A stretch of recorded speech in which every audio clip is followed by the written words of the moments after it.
ఒకసారి కళ్ళు మూసుకుని ఊహించుకోండి. దట్టమైన అడవుల మధ్య వందల దేవాలయాలు, రాతితో కట్టిన ఒక అద్భుతమైన నగరం. ఆ రాళ్లపై చెక్కిన శిల్పాలు కథలు చెబుతున్నాయి. వేల సంవత్సరాల క్రితం నాటి గాథలను వివరిస్తున్నాయి. కాని ఈ అద్భుతాన్ని నిర్మించిన వారి జీవితం ఎలా ఉండేది? వాళ్ల రోజు ఎలా గడిచేది? ఆ రాళ్లను చెక్కిన చేతులు, ఆ రాళ్లను మోసిన భుజాలు, వాటి వెనుక ఉన్న కథ ఏమిటి? బహుశా మనం ఊహించినంత అందంగా, ప్రశాంతంగా కాదేమో. నమస్కారం మిత్రులారా, స్లీప్ స్టోరీస్ తెలుగుకి స్వాగతం. నేను మీ కథకుడిని. ఈరోజు మనం ఒక ప్రత్యేకమైన చారిత్రక ప్రయాణంలో బయల్దేరబోతున్నాం. కాలంలో వెనక్కి వెళ్ళి ఒక గొప్ప సామ్రాజ్యం యొక్క కీర్తి వెనుక దాగి ఉన్న సామాన్యుడి కష్టాలను నెమ్మదిగా, ప్రశాంతంగా తెలుసుకుందాం. ఈ కథ మొదలుపెట్టే ముందు ఒక చిన్న విషయం. మీరు ఎక్కడ నుండి ఈ కథ వింటున్నారో కామెంట్స్లో చెప్పండి. మన తెలుగువాళ్లు ప్రపంచంలో ఎక్కడెక్కడ ఉన్నారో తెలుసుకోవడం నాకు చాలా సంతోషంగా ఉంటుంది. హైదరాబాద్ నుండా, అమెరికా నుండా, లేక మరేదైనా ప్రశాంతమైన ప్రదేశం నుండా.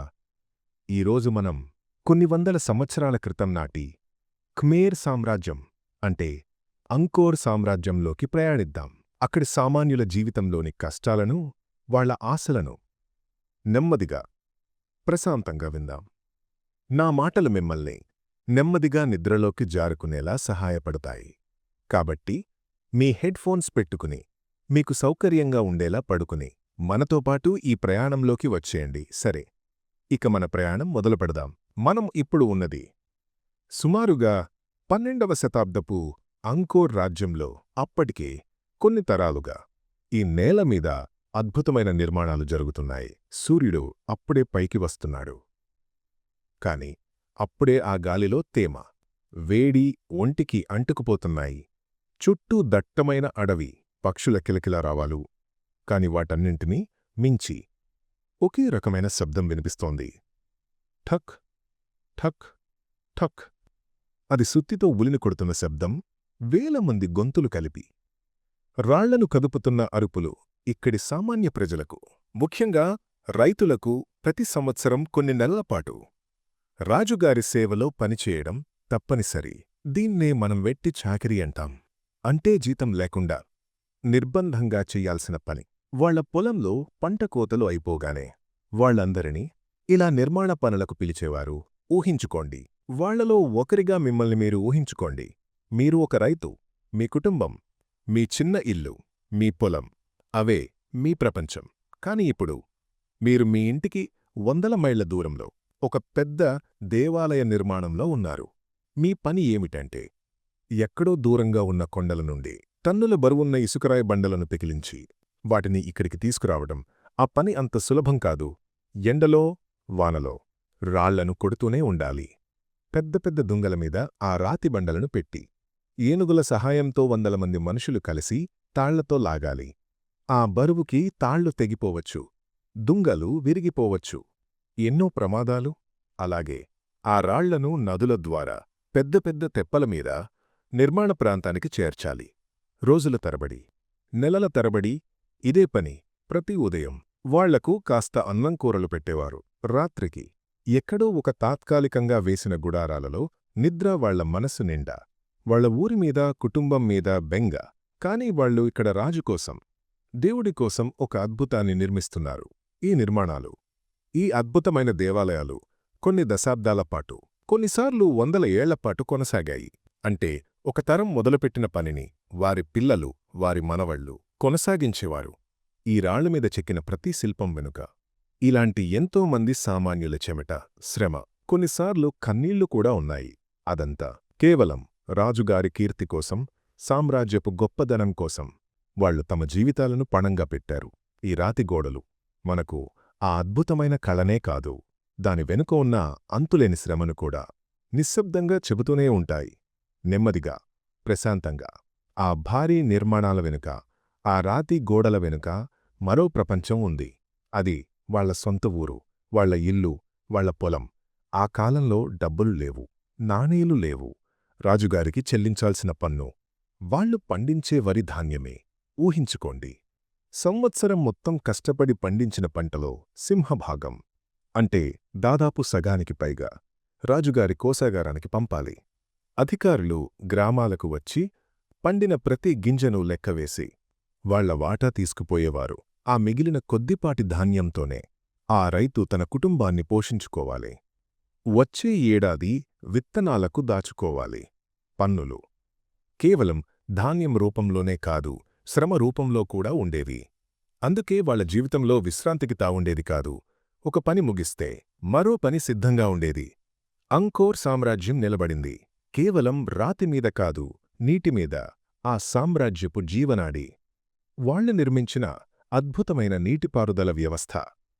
100 ఎకరాల విస్తీర్ణంలో మనిషి నిర్మించిన విశాలమైన సరస్సులు, వాటిని బరాయిలు అనేవారు. ఆ సరస్సుల నుండి సన్నని కాలువలు పొలాలకు నీటిని తీసుకెళ్లేవి. ఆ వ్యవస్థ వల్లే సంవత్సరానికి 2-3 పంటలు పండించడం సాధ్యమైంది. కాని అదే నీరు వాళ్ల అతిపెద్ద భయం కూడా. ఒకవేళ వర్షాలు పడకపోతే, ఆ సరస్సులు ఎండిపోతే, ఆ కాలువల్లో నీరు రాకపోతే అప్పుడు కరువు తప్పదు. లక్షలాది మందికి అన్నం పెట్టే ఆ వ్యవస్థ చాలా సున్నితమైనది. దానిని కాపాడుకోవడానికి నిరంతరం మరమ్మతులు చేస్తూ ఉండాలి. ఆ పని కూడా ఈ సామాన్య ప్రజలమీదే పడేది.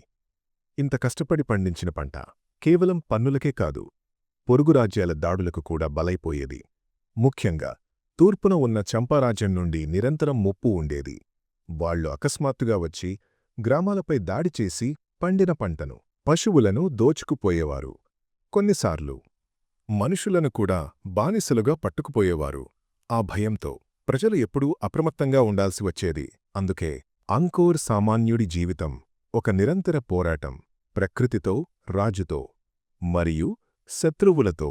అతని రోజు సూర్యోదయంతో మొదలై చీకటి పడే వరకు కష్టంతోనే గడిచిపోయేది. ఆ ఆకాశహర్మ్యాల నీడలో అతని బ్రతుకు మాత్రం ఎప్పుడూ ఒక అనిశ్చితిలోనే ఉండేది. నెమ్మదిగా, ప్రశాంతంగా ఆ చీకటిలో, ఆ కష్టాల మధ్య ఒక ఆశ కిరణం పుట్టింది. ఆ కిరణం పేరే జయవర్మన్. అది ఒక కథ, ఒక వ్యక్తి కథ, ఒక సామాన్య రాకుమారుడి నుండి ఒక గొప్ప చక్రవర్తిగా మారిన కథ. ఆ కాలంలో, అంటే సుమారుగా 1177వ సంవత్సరంలో అంకోర్ సామ్రాజ్యం మీద ఒక పెద్ద ఉపద్రవం వచ్చిపడింది. మనం ముందు చెప్పుకున్నట్టు పొరుగున ఉన్న చంపారాజ్యం వాళ్లు సముద్రం మీదుగా వచ్చి అకస్మాత్తుగా రాజధానిని ముట్టడించారు. అంకోర్ చరిత్రలోనే అది ఒక చీకటి రోజు. ఎవరూ ఊహించని విధంగా ఆ పవిత్ర నగరం శత్రువుల చేతిలో ఓడిపోయింది. రాజు చంపబడ్డాడు. దేవాలయాలు ధ్వంసం చేయబడ్డాయి. ప్రజలు చెల్లాచెదురయ్యారు. ఆశ నశించింది. అప్పుడు రాజ్యానికి దూరంగా ప్రవాసంలో ఉన్న ఒక రాకుమారుడు ఉన్నాడు. అతని పేరు జయవర్మన్. అప్పటికే ఆయన వయసు 50 సంవత్సరాలు దాటింది. ఆయన యువకుడు కాదు. జీవితంలో ఎన్నో చూశారు. యుద్ధాలను, కష్టాలను, ప్రజల బాధను దగ్గర నుండి గమనించారు. రాజధాని పడిపోయిందని తెలిసాక ఆ వార్త ఆయన గుండెను కాల్చేసింది. కాని ఆయన ఆవేశపడలేదు. నెమ్మదిగా, మౌనంగా తిరిగి తన ప్రజల దగ్గరకు ప్రయాణం మొదలుపెట్టారు. ఆయనకు తెలుసు, ఇది సులభం కాదని. చెల్లాచెదురైన సైన్యాన్ని, భయంతో వణికిపోతున్న ప్రజలను అందరినీ ఒకటిగా చేర్చాలి. అది ఒకరోజులో అయ్యే పని కాదు. నెలల తరబడి, సంవత్సరాల తరబడి ఆయన ప్రతి గ్రామం తిరిగారు. ప్రజలతో మాట్లాడారు. వాళ్లలో ధైర్యాన్ని నింపారు. వాళ్లకొక ఆశను చూపించారు.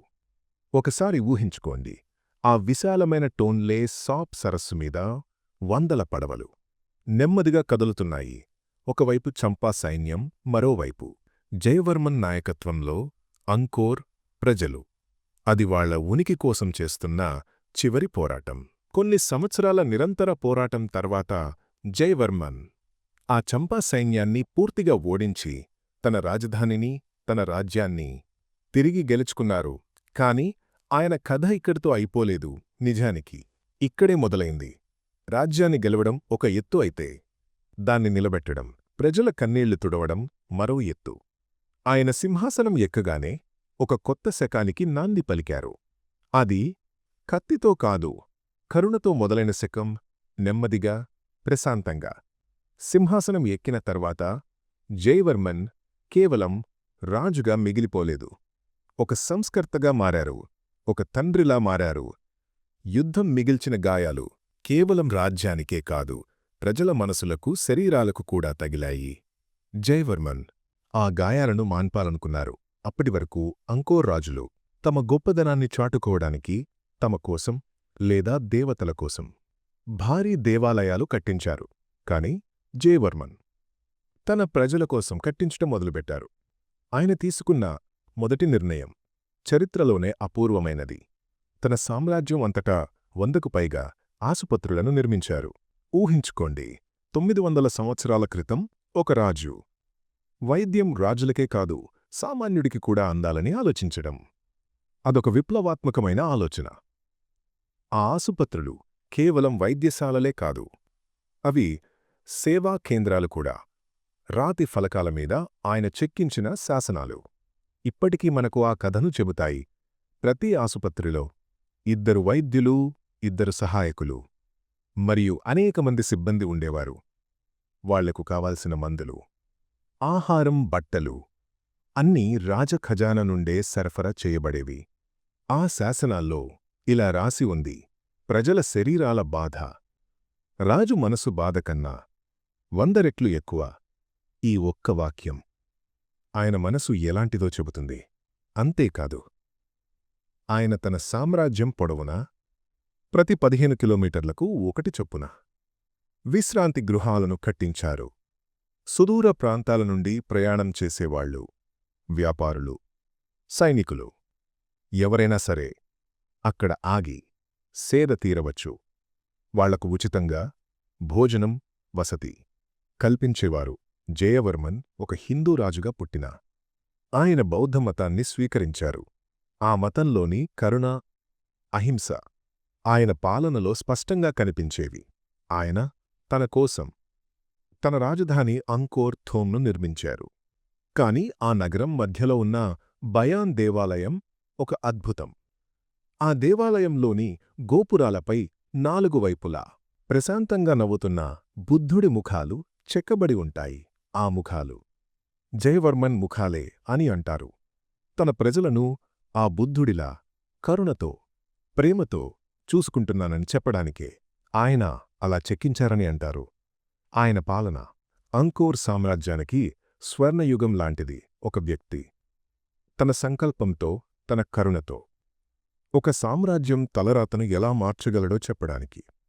జయవర్మన్ కథే ఒక ఉదాహరణ.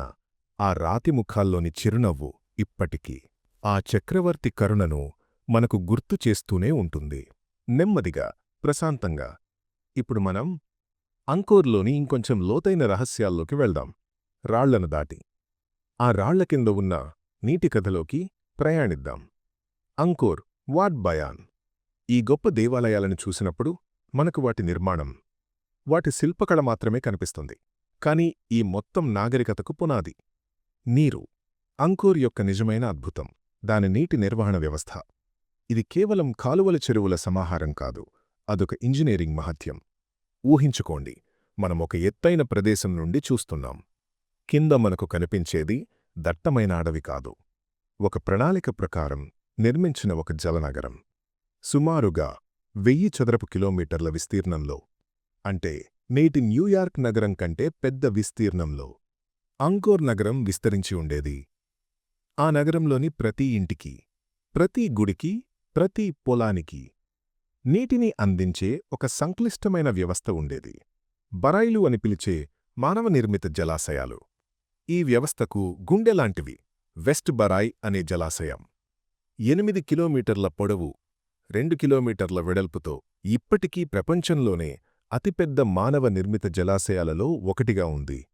వర్షాకాలంలో కురిసిన ప్రతి నీటి బొట్టును వాళ్లు ఇందులో భద్రపరిచేవారు. ఆ తరువాత ఆ నీటిని భూమ్యాకర్షణ శక్తిని ఉపయోగించి నెమ్మదిగా కాలువల ద్వారా నగరం నలుమూలలకు పంపేవారు. ఈ కాలువలు నేరుగా ఉండవు, వాటిని చాలా తెలివిగా భూమివాలుకు అనుగుణంగా నిర్మించారు. ఆ కాలువలు కేవలం వ్యవసాయానికే కాదు, రవాణాకు కూడా ఉపయోగపడేవి. ప్రజలు చిన్న చిన్న పడవల మీద ఒక ప్రాంతం నుండి మరో ప్రాంతానికి వస్తువులను ధాన్యాన్ని సులభంగా తీసుకెళ్లేవారు. ఈ వ్యవస్థ వల్లే లక్షలాది మంది ప్రజలు ఒకేచోట జీవించడం సాధ్యమైంది. వర్షాకాలంలో వచ్చే వరదలను నియంత్రించడానికి మరియు వేసవిలో వచ్చే కరువును తట్టుకోవడానికి ఈ జలాశయాలే వాళ్లకు ఆధారం. అది ప్రకృతితో కలిసి జీవించడం, ప్రకృతిని నియంత్రించడం కాదు, ప్రకృతి శక్తిని తమకు అనుకూలంగా మార్చుకోవడం. ఈ మొత్తం వ్యవస్థ యొక్క రహస్యం వాలు. ఆ భూమి యొక్క సహజమైన వాలును వాళ్ళు ఎంతో ఖచ్చితంగా లెక్కగట్టారు. సెంటీమీటర్ల తేడాతో ఆ కాలువలను తవ్వారు. ఆ నీరు నెమ్మదిగా ప్రశాంతంగా ఎక్కడా ఆగకుండా తనంతట తానుగా ప్రవహించేది. ఈ సాంకేతిక పరిజ్ఞానం వాళ్లకు ఎలా సాధ్యమైంది అన్నది ఇప్పటికీ ఒక మిస్టరీనే. వాళ్ల దగ్గర నేటి ఆధునిక సర్వే పరికరాలు లేవు, కాని వాళ్ల లెక్కలు మాత్రం అమోఘం. అంకోర్ నాగరికత రాతిమీద కాదు, నీటిమీద నిర్మించబడింది అనడానికి ఇదే నిదర్శనం. ఆ నీటి ప్రవాహంలాగే మన ఆలోచనలు కూడా నెమ్మదిగా సాగిపోతున్నాయి. నిశ్శబ్దంగా, ప్రశాంతంగా. మనమిప్పుడు ఆ నీటి కథలోని చివరి అంకానికి వచ్చాం, ఒక విషాదకరమైన అంకానికి. కాని ప్రతి బలానికి ఒక బలహీనత కూడా ఉంటుంది. అంకోర్ సామ్రాజ్యానికి జీవనాధారమైన ఆ నీటి వ్యవస్థే దాని పతనానికి కూడా ఒక కారణంగా మారింది. అదిలాగో ఇప్పుడు నెమ్మదిగా తెలుసుకుందాం. అంత గొప్ప నాగరికత, అంత పటిష్టమైన వ్యవస్థ 15వ శతాబ్దం వచ్చేసరికి అకస్మాత్తుగా ఏమైపోయింది? ఆ రాతి నగరంలోని ప్రజలు ఎక్కడికి వెళ్ళిపోయారు? చరిత్రకారులకు, పురావస్తు శాస్త్రవేత్తలకు ఇది కొన్ని శతాబ్దాలపాటు అంతుచిక్కని రహస్యం. ఇటీవలి పరిశోధనలు మనకు కొన్ని సమాధానాలు ఇస్తున్నాయి. ఆ సమాధానాలు వాతావరణంలో దాగి ఉన్నాయి. సుమారుగా 14వ శతాబ్దం మధ్యలో ఆ ప్రాంతంలో కొన్ని దశాబ్దాలపాటు తీవ్రమైన కరువు సంభవించింది. ఊహించుకోండి, ఆకాశం నెలల తరబడి మేఘాలను చూడలేదు. వర్షపు చినుకు కోసం నేల ఎదురుచూస్తోంది. ఆ విశాలమైన బరాయిలు నెమ్మదిగా ఎండిపోసాగాయి. వాటి అడుగున ఉన్న నేల బీటలు వారింది. కాలువల్లో నీటి ప్రవాహం ఆగిపోయింది. ఏ వ్యవస్థ మీదైతే వాళ్లు పూర్తిగా ఆధారపడ్డారో అదే వ్యవస్థ వాళ్లని మోసం చేసింది. 2-3 పంటలు పండే ఆ నేల ఒక్క పంటను కూడా ఇవ్వలేకపోయింది. కరువు ఆకలి కేకలను సృష్టించింది. లక్షలాది మంది ప్రజలకు ఆహారం దొరకడం కష్టమైంది. ఆ తర్వాత కొన్ని దశాబ్దాలపాటు ఎడతెరిపి లేకుండా వర్షాలు, ఎండిపోయిన నేలమీద ఉధృతంగా కురిసిన వానలు పెద్ద పెద్ద వరదలను సృష్టించాయి. ఆ నీటి ఉధృతికి ఆ సున్నితమైన కాలువలు, ఆనకట్టలు దెబ్బతిన్నాయి. కొన్నిచోట్ల పూర్తిగా కొట్టుకుపోయాయి. శతాబ్దాలుగా వాళ్లు నిర్మించుకున్న ఆ అద్భుతమైన వ్యవస్థ నెమ్మదిగా శిథిలమవ్వడం మొదలైంది. ఈ బలహీనమైన సమయంలోనే పశ్చిమం నుండి సయాం సైన్యం, నేటి థాయిలాండ్ దండెత్తింది. అప్పటికే కరువుతో, వరదలతో బలహీనపడిన అంకోర్ ఆ దాడులను తట్టుకోలేకపోయింది. 1431వ సంవత్సరంలో సయాం సైన్యం రాజధానిని పూర్తిగా ఆక్రమించుకుంది. అప్పుడు ఆ ఖమేర్ రాజులు ఒక కఠినమైన నిర్ణయం తీసుకున్నారు. ఇక ఈ రాతి నగరాన్ని కాపాడుకోవడం సాధ్యం కాదని గ్రహించి తమ రాజధానిని 100 కిలోమీటర్లు దక్షిణంగా నేటి ఫ్నాంపెన్ నగరానికి మార్చారు. రాజులు వెళ్లిపోయిన తర్వాత ఒక్కొక్కరిగా, కుటుంబాలుగా ప్రజలు ఆ రాతి నగరాన్ని వదిలి మరింత సారవంతమైన భూముల కోసం దక్షిణానికి వెళ్లిపోయారు. ఆ తర్వాత కొన్ని శతాబ్దాలపాటు ఆ నగరం మీద దట్టమైన అడవి ఒక పచ్చని దుప్పటిలా కప్పుకుపోయింది. ఆ భారీ దేవాలయాలను పెద్ద పెద్ద చెట్ల వేర్లు పాముల వలె చుట్టేశాయి. ఒకప్పుడు లక్షలాది మందితో కళకళలాడిన ఆ వీధులు నిర్మానుష్యంగా మారాయి. అలా ఆ గొప్ప నాగరికత ప్రకృతి యొక్క ప్రకోపానికి, కాలగమనానికి తలవంచి అడవి కడుపులో నిశ్శబ్దంగా నిద్రలోకి జారుకుంది. మనలాగే నెమ్మదిగా, ప్రశాంతంగా. ఇప్పుడు మనం ఆ దేవాలయాల నుండి, కాలువల నుండి బయటకు వచ్చి ఆ సమాజంలోకి వెళ్దాం. ఆ ప్రజల మధ్యకు వెళ్దాం. వాళ్ల జీవితాలను దగ్గర నుండి చూద్దాం. అంకోర్ సమాజం ఒక పిరమిడ్ లాంటిది. ఆ పిరమిడ్ పైన అగ్రస్థానంలో ఉన్నది ఒక్కరే. అతనే రాజు. రాజు కేవలం ఒక పాలకుడు మాత్రమే కాదు. ఆయన ఒక దైవాంశ సంభూతుడు. ప్రజల దృష్టిలో ఆయన భూమిమీద నడిచే దేవుడు. శివుడి అంశమో, విష్ణువు అంశమో ఆయనలో ఉందని ప్రజలు బలంగా నమ్మేవారు. అందుకే వాళ్లు కట్టే భారీ దేవాలయాలు కేవలం దేవుళ్లకే కాదు, రాజులకు కూడా స్మారకాలుగా ఉండేవి. ఉదాహరణకు అంకోర్ వాట్, అది విష్ణువు ఆలయం. కాని దాన్ని కట్టించిన రాజు రెండవ సూర్యవర్మన్ తాను మరణించాక విష్ణువులో ఐక్యమవుతానని నమ్మాడు. అందుకే ఆ ఆలయం. ఆయన సమాధి కూడా రాజు మాటే శాసనం. ఆయన చేతిలోనే సర్వాధికారాలు ఉండేవి. ఆయనే అత్యున్నత న్యాయమూర్తి. ఆయనే సైన్యాధిపతి. ఆయన జీవనశైలి అత్యంత విలాసవంతంగా ఉండేది. చైనా రాయబారి జౌ దగ్వాన్ తన పుస్తకంలో రాసిన దాని ప్రకారం రాజు బయటకు వచ్చినప్పుడు బంగారు పల్లకిలో వచ్చేవారట. ఆయన పల్లకి ముందు 100 మంది మహిళా సైనికులు చేతిలో ఆయుధాలతో రాజదర్పాన్ని ప్రదర్శించేవారట. రాజు తరువాత ఆ పిరమిడ్లో 2వ స్థానం బ్రాహ్మణ పురోహితులది మరియు రాజకుటుంబీకులది. బ్రాహ్మణులు రాజుకు సలహాదారులుగా, గురువులుగా వ్యవహరించేవారు. వాళ్లకు సంస్కృతం తెలుసు, వేదాలు పురాణాలు తెలుసు. ఏ శుభకార్యం జరగాలన్నా, ఏ యుద్ధం మొదలవ్వాలన్నా, ఏ దేవాలయం కట్టాలన్నా వాళ్ల సలహా తప్పనిసరి. సమాజంలో వాళ్లకు అత్యంత గౌరవం ఉండేది. వాళ్లకు పన్నులు ఉండేవి కావు. రాజులు వాళ్లకు భూములను దానంగా ఇచ్చేవారు. ఆ తర్వాత స్థానం ఉన్నతాధికారులు, సైన్యాధిపతులు మరియు ప్రాంతీయ గవర్నర్లు. వాళ్లు రాజుకు ప్రతినిధులుగా సామ్రాజ్యాన్ని పర్యవేక్షించేవారు. పన్నులు వసూలు చేయడం, శాంతి భద్రతలను కాపాడటం వాళ్ల బాధ్యత. వీరందరూ రాజధానిలో రాజప్రాసాదానికి దగ్గరగా రాతి లేదా చెక్కతో కట్టిన పెద్ద పెద్ద ఇళ్లలో నివసించేవారు. ఇక ఈ పిరమిడ్ అట్టడుగున అత్యంత విశాలమైన భాగంలో ఉన్నవాళ్లు సామాన్య ప్రజలు, రైతులు, సైనికులు, చేతివృత్తుల వారు, శిల్పులు. అంటే జనాభాలో 90% పైగా వీళ్లే. ఈ మొత్తం నాగరికతకు, ఆ పిరమిడ్కు పునాది వీళ్లే. వాళ్ల శ్రమ మీదే, వాళ్లు కట్టే పన్నుల మీదే ఆ సామ్రాజ్యం నిలబడింది. వాళ్లు సాధారణంగా గడ్డి వెదురు ఆకులతో కప్పిన చిన్న చిన్న చెక్క ఇళ్లలో నివసించేవారు. ఆ ఇళ్లను వరదల నుండి కాపాడుకోవడానికి నేలమీద నుండి కొంచెం ఎత్తులో కర్రల మీద కట్టుకునేవారు. వాళ్ల జీవితం చాలా నిరాడంబరంగా ఉండేది. వాళ్లకు ఆస్తులు తక్కువ, ఆశలు కూడా తక్కువే. వాళ్ల ప్రపంచం, వాళ్ల ఊరు, వాళ్ల పొలం, వాళ్ల కుటుంబం అంతే. ఈ వర్గాల మధ్య వ్యత్యాసమే చాలా స్పష్టంగా ఉండేది. దుస్తులలో, భాషలో, జీవన విధానంలో, ప్రతిదాంట్లోనూ ఆ అంతరం కనిపించేది. ఆ సామాజిక నిర్మాణం ఆ రాతి దేవాలయాల వలె చాలా దృఢంగా, మార్పు లేకుండా ఉండేది.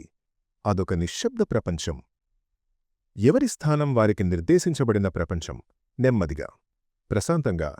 ఆ సామాజిక పిరమిడ్ కేవలం పురుషులదే కాదు, అందులో స్త్రీల పాత్ర కూడా చాలా ప్రత్యేకమైనది మరియు సంక్లిష్టమైనది. చైనా రాయబారి జౌ దగ్వాన్ అంకోర్ సమాజాన్ని చూసి ఆశ్చర్యపోయిన విషయాలలో ఇది ఒకటి. ఆ కాలంలోని అనేక ఇతర నాగరికతల వలె కాకుండా అంకోర్లో స్త్రీలు చాలా చురుకుగా ఉండేవారు, ముఖ్యంగా వ్యాపారంలో. ఊహించుకోండి, మనం అంకోర్ నగరంలోని ఒక సంతలో ఉన్నాం. ఉదయం 6 గంటల నుండి మధ్యాహ్నం వరకు ఆ సంత చాలా రద్దీగా ఉంటుంది. ఆ సంతను నడిపించేది దాదాపు పూర్తిగా స్త్రీలే. వాళ్ళు కూరగాయలు, పండ్లు, చేపలు, బట్టలు, ఇలా అనేక రకాల వస్తువులను అమ్మేవారు. వాళ్లకు లెక్కలు బాగా తెలుసు. బేరసారాలలో వాళ్లు నిపుణులు. కుటుంబం యొక్క ఆర్థిక వ్యవహారాలలో వాళ్లదే కీలక పాత్ర. అయితే ఉన్నత వర్గాల స్త్రీల జీవితం దీనికి భిన్నంగా ఉండేది. వాళ్ళు రాజప్రాసాదాలలో, అంతఃపురాలలో ఉండేవారు. వాళ్ల చుట్టూ సేవకులు ఉండేవారు. వాళ్ళు పట్టు వస్త్రాలు ధరించి, సుగంధ ద్రవ్యాలు పూసుకుని, బంగారు ఆభరణాలతో అలంకరించుకుని తమ సమయాన్ని సంగీతం, నాట్యాలతో గడిపేవారు. వాళ్లకు బయటి ప్రపంచంతో సంబంధం తక్కువ. వాళ్ల జీవితం ఒక బంగారు పంజరంలా ఉండేది. ఇక ఈ చిత్రంలో కనిపించని, వినిపించని మరో వర్గం ఉంది. వాళ్లే బానిసలు. యుద్ధాలలో ఓడిపోయి పట్టుబడిన సైనికులు, లేదా పొరుగు రాజ్యాల నుండి తీసుకురాబడిన ప్రజలు. వీళ్లే బానిసలుగా మారేవారు. వాళ్లకు ఎలాంటి హక్కులు ఉండేవి కావు.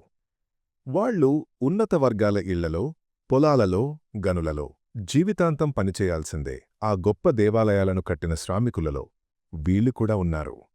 కాని చరిత్ర వాళ్ల పేర్లను ఎక్కడా నమోదు చేయలేదు. వాళ్ల జీవితాలు వాళ్ల యజమానుల దయమీద ఆధారపడి ఉండేవి. వాళ్ళు కేవలం ఆస్తులుగా పరిగణించబడేవారు. ఆ అద్భుతమైన శిల్పాలలో, ఆ అందమైన నాట్యాలలో, ఆ రాజవైభోగం వెనుక ఇలాంటి ఎంతోమంది బానిసల నిశ్శబ్ద రోదన దాగి ఉంది. వాళ్ళు ఆ సమాజానికి కనిపించని పునాదిరాళ్ళు. వాళ్ల త్యాగాల మీద ఆ నాగరికత నిర్మించబడింది. అలా అంకోర్ సమాజం ఎన్నో విభిన్నమైన జీవితాల సమ్మేళనం. ఒకవైపు దైవసమానులైన రాజులు, మరోవైపు ఏ హక్కులు లేని బానిసలు, ఒకవైపు వ్యాపారం చేసే మహిళలు, మరోవైపు అంతఃపురానికే పరిమితమైన రాణులు. ఇవన్నీ కలిస్తేనే ఆ కాలపు పూర్తి చిత్రం మనకు కనిపిస్తుంది. నెమ్మదిగా, ప్రశాంతంగా. మిత్రులారా, మన ప్రయాణం ముగింపుకు వచ్చింది. మనం కాలంలో వెనక్కి వెళ్ళి దట్టమైన అడవుల మధ్యన వెలసిన ఒక గొప్ప నాగరికతను చూశాం. ఆ రాతి దేవాలయాల వెనుక ఉన్న సామాన్యుడి కష్టాన్ని, ఆ నీటి కాలువల మీద ఆధారపడ్డ బ్రతుకులను, చీకటిని చీల్చిన ఒక రాజు కరుణను, మరియు ఆ సమాజంలోని ఎత్తుపల్లాలను నెమ్మదిగా తెలుసుకున్నాం. వాళ్ల కథలు, వాళ్ల కష్టాలు ఇప్పుడు చరిత్రలో కలిసిపోయాయి. వాళ్లు నిర్మించిన ఆ నిర్మాణాలు మాత్రమే మౌన సాక్షులుగా మిగిలిపోయాయి.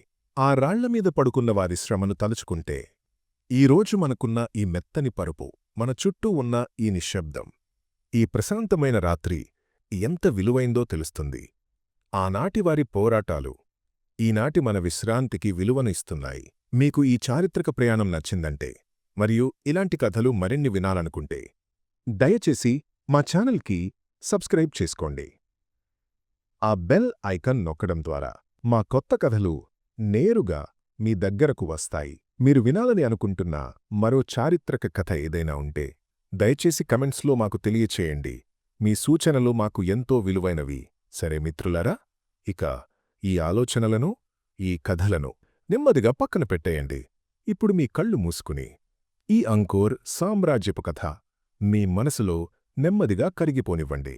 ఆ దేవాలయాలు, ఆ ప్రజలు, ఆ రాజు అన్నీ మీ ఆలోచనల నుండి దూరంగా వెళ్ళిపోతున్నాయి. మీ మనసు ఇప్పుడు పూర్తిగా ప్రశాంతంగా, తేలికగా మారుతోంది. మీ శ్వాస నెమ్మదిస్తోంది. మీ శరీరం విశ్రాంతి తీసుకుంటోంది. మంచి నిద్రమిత్రులారా.